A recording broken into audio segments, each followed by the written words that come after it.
नमस्कार। अगर आप किसी भी कॉम्पिटिटिव एग्जाम की तैयारी कर रहे हैं तो फिजिक्स के ऐसे सवाल जरूर देखे होंगे जो देखने में तो लगते हैं बड़े मुश्किल पर होते हैं बहुत आसान।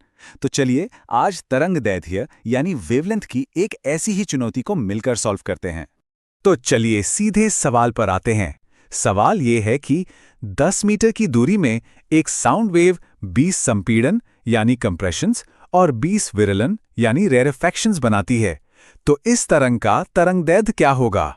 देखते हैं। ये रही हमारी पूरी प्रॉब्लम डायग्राम के साथ। और यकीन मानिए इसका जवाब खोजने के लिए जो भी जरूरी चीजें हैं ना, वो सब इसी एक स्क्रीन पर है। बस हमें इसे सही तरीके से देखने की जरूरत है।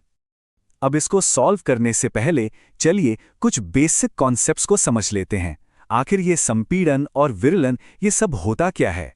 संपीड़न, जैसा कि नाम से ही पता चल रहा है, ये तरंग का वो हिस्सा है जहां सारे कण एकदम पास पास आ जाते हैं। मतलब वहां पर दबाव ज्यादा होता है। इस डायग्राम में जो घने वाले हिस्से दिख रहे हैं ना, बस वही है संपीड़न। और संपीड़न का ठीक उल्टा होता है विरलन। ये वो जगह है जहां कण एक दूसरे से दूर दूर फैल जाते हैं। मतलब यहां पर दबाव कम हो जाता है। तो अब सबसे जरूरी बात क्या है? एक संपीड़न और एक विरलन जब ये दोनों मिल जाते हैं तब जाकर एक पूरी कंप्लीट तरंग बनती है। ये समझ लीजिए कि एक ही सिक्के के दो पहलू हैं, एक के बिना दूसरा अधूरा है। और यहीं से हमें मिलती है तरंग दैर्ध्य की परिभाषा। एक पूरी तरंग की जो लंबाई होती है ना, उसी को हम तरंग दैर्ध्य कहते हैं। इसे हम ग्रीक अक्षर लैम्डा से दिखाते हैं। तो इस सवाल को हल करने का राज इसी एक फॉर्मूले में छिपा है। एक तरंग दैर्ध्य बराबर एक संपीड़न प्लस एक विरलन। इसे अच्छे से याद रखिएगा। चलिए अब थियरी तो बहुत हो गई, अब इन सब बातों को प्रैक्टिकली इस्तेमाल करते हैं और इस सवाल को स्टेप बाय स्टेप सॉल्व करते हैं। इसका सॉल्यूशन बस 3 बहुत ही आसान से स्टेप्स में छिपा हुआ है। सबसे पहले हम निकालेंगे कि कुल तरंगे हैं कितनी, फिर जो दूरी दी गई है उसे देखेंगे और आखिर में जवाब के लिए एक सिंपल सा डिवीजन करेंगे। बहुत मासूम है। तो पहला स्टेप, याद है हमने क्या बात की थी? एक संपीड़न और एक विरलन मिलकर एक पूरी तरंग बनाते हैं। तो अगर सवाल में 20 संपीड़न हैं और 20 ही विरलन हैं, तो इसका सीधा सा मतलब हुआ कि हमारे पास 20 पूरी कंप्लीट तरंगे हैं। जी हाँ, कुल मिलाकर 20 तरंगे। इस नंबर को दिमाग में अच्छे से बिठा लीजिए क्योंकि अगले स्टेप में यही हमारे काम आने वाला है। अब आता है स्टेप नंबर 2 और ये बहुत जरूरी है। देखिए सवाल में दूरी दी है 10 मीटर, लेकिन जो ऑप्शंस हैं वो हैं सेंटीमीटर्स में। ये एग्जाम्स में एक बहुत कॉमन ट्रैप होता है जहां लोग अक्सर गलती कर जाते हैं। तो हम सबसे पहले 10 मीटर को 1000 सेंटीमीटर में बदल लेंगे।